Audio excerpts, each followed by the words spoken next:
નમસ્તે મિત્રો, આપનું સ્વાગત છે યુટ્યુબ ચેનલ ગ્લેમ ઓફ ગોડમાં. આજે આપણે અધ્યાય 43માં ભાગ બીજો દાસગણોની ઈશાવાસ્ય ઉપનિષદની ગૂંચ ઉકલી નામના અધ્યાયમાં આગળ વધીશું. એકવાર દાસગણોએ ઈશોપનિષદ પર મરાઠીમાં ટીકા લખવાની શરૂઆત કરી. યજુર્વેદના વાજસ્નેયી સંહિતાનો 40મો અધ્યાય ઉપનિષદ છે, એથી એને વાજસ્નેયી સંહિતોપનિષદ કહે છે. ઈશોપનિષદમાં વેદની સંહિતાઓ છે. એક રીતે એ વેદનું સારતત્વ છે. એમાં સત્યસૂત્રો આપ્યા છે. એને 18 શ્લોકોમાં સમાવ્યા છે. એમાં આદર્શ ઋષિનું વર્ણન, આત્માનું ગૂઢ વર્ણન, કર્મયોગનો સિદ્ધાંત અને જ્ઞાન કર્મનું સાયુજ્ય વગેરે ગહન વિષયો છે. ઉપનિષદની ભાષા ગૂઢ નૈતિક તત્વોના મિશ્રણ જેવી છે.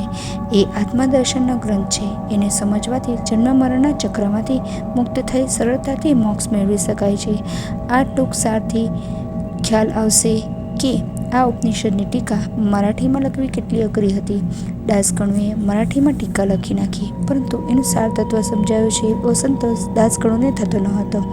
એમના મનમાં જે સંશય હતા તે માટે એમણે ઘણા વિદ્વાનો સાથે ચર્ચા કરી, પણ એમને સંતોષ ન થયો.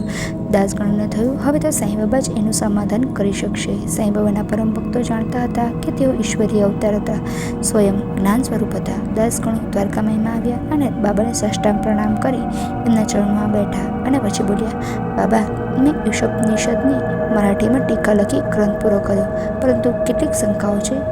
મને થાય છે હું સારતત્વ ગ્રહણ કરી શક્યો નથી. હું બરાબર સમજી શકું તો જ આ ઉપનિષદનો સાચો અર્થ સમજાવી શકું, કહીને એમણે પોતાની શંકાઓ બાબાને કહી સંભળાવી. સાંઈબાબા બોલ્યા, ગણું, તારે મૂંઝાવાની બિલકુલ જરૂર નથી. આનું સમાધાન સરળ છે.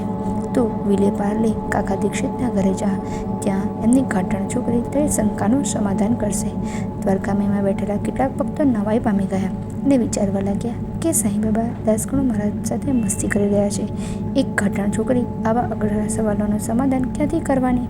પરંતુ દાસગણો માટે તો બાબાના વાક્યો બ્રહ્મ વાક્ય હતા. એમણે પૂર્ણ શ્રદ્ધા હતી કે એમની શંકાનું સમાધાન એ છોકરી પાસે ચોક્કસ મળી જશે. દાસગણો તો તરત જ શિરડીથી નીકળી મુંબઈ વિલે પાર્લે કાકા દીક્ષિતના ઘરે પહોંચી ગયા. સાંઈબાબાના ભક્તો ઘણીવાર એકબીજાના ઘરે જતા. બીજે દિવસે સવારે દાસગણો હજી પથારીમાં જતા ત્યાં એમના કાને છોકરીનો મીઠો અવાજ સંભળાયો. એ એક ગીત ગાતી હતી. એ ગીતમાં એક સાડીનું વર્ણન હતું.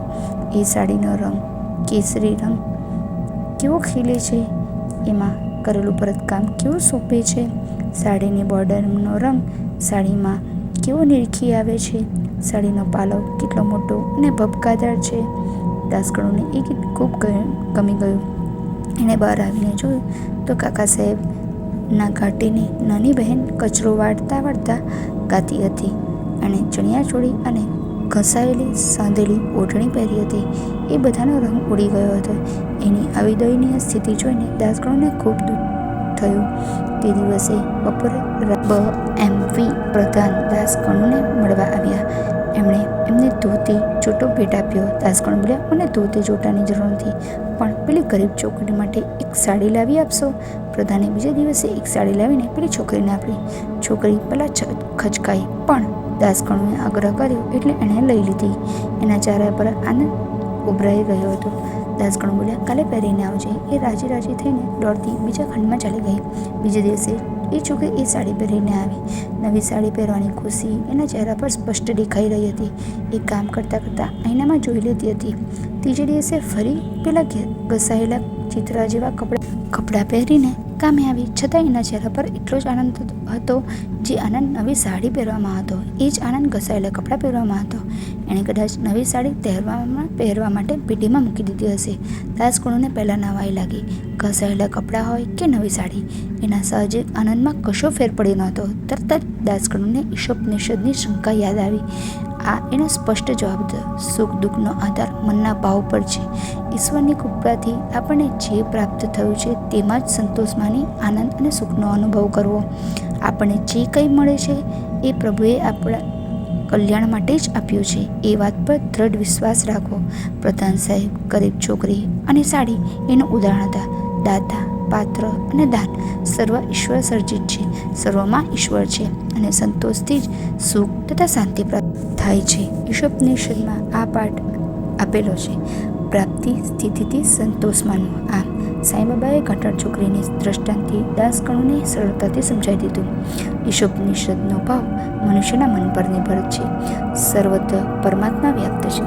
જે છે તે આપણા કર્મ પ્રમાણે ઈશ્વરે આપણને આપ્યું છે. સમાન ભાવે અને પ્રસન્નતાથી તે ભોગવવું. પરમાત્મામાં મન એકાગ્ર કરી દ્રઢ વિશ્વાસ રાખવો કે જે કંઈ મળે છે તે આપણા કલ્યાણ માટે જ છે. એના પરથી મનુષ્ય બોધ લેવો જોઈએ કે કદી કોઈનું સુખ જોઈને ઈર્ષા ન કરવી. આપણે જે મળે તેમાં સંતોષ માનવો. માનવીએ પોતાનું જીવન ઈશ્વરને અર્પણ કરીને વ્યતીત કરવું.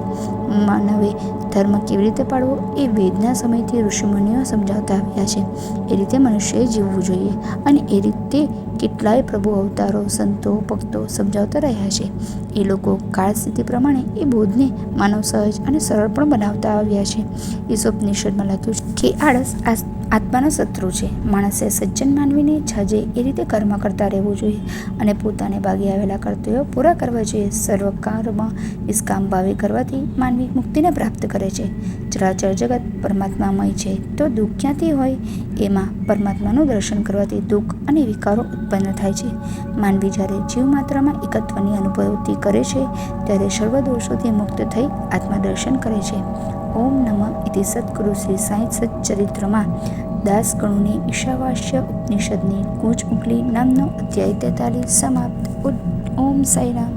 જો આપને આ વિડીયો પસંદ આવ્યો હોય તો વિડીયોને લાઈક કરજો, શેર કરજો અને ચેનલને સબસ્ક્રાઈબ કરવાનું ભૂલતા નહીં. ઓમ સાંઈરામ.